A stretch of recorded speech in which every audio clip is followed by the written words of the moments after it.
புஷ்பா பாக்கணும். புஷ்பா புஷ்பா ஏடி இப்படி அழுதுகிட்டே இருக்க? நீ நினைக்கிறப்பெல்லாம் அவங்க வந்துட்டு இருக்க முடியுமா? புஷ்பா பாக்கணும். புஷ்பா புஷ்பா புஷ்பா நம்ம அப்புறம் போலாம், இப்ப போக முடியாது. புஷ்பா மா, என்னமாச்சு? இசை ஏன் இப்படி அழுதுட்டு இருக்கா?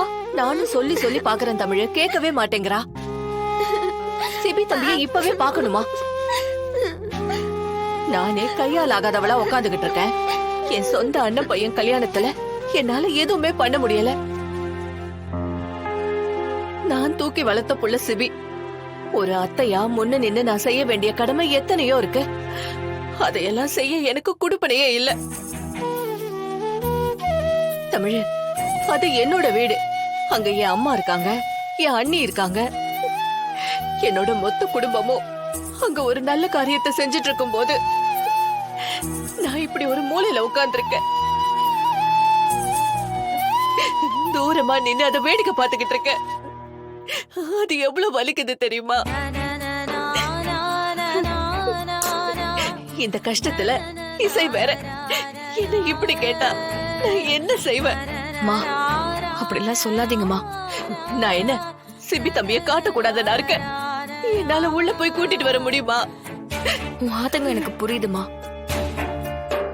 இப்போ உனக்கு என்ன? நீ சிபி சாருக்கு இப்போ ஆசீர்வாதம் பண்ணணும், இனி பூட்டணும், மாலை போட்டு வழி அனுப்பணும், அவ்வளவுதானே? என்னடி அவ்வளவுதானான்னு சாதாரணமா சொல்ற? இதெல்லாம் நடக்கிற காரியமா? இதுக்கெல்லாம் ஆசைப்படுறதுக்கே எனக்கு தகுதி இல்ல. மா, அப்படின்னு நீயே சொல்லாத.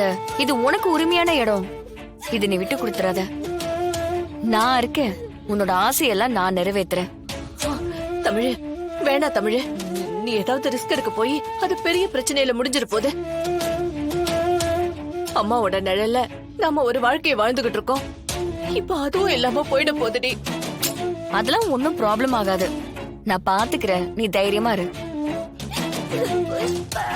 இசை, அக்கா சீக்கிரமா உன் புஷ்பாவை கூட்டிட்டு வர. நீ அழாம இருக்கணும்.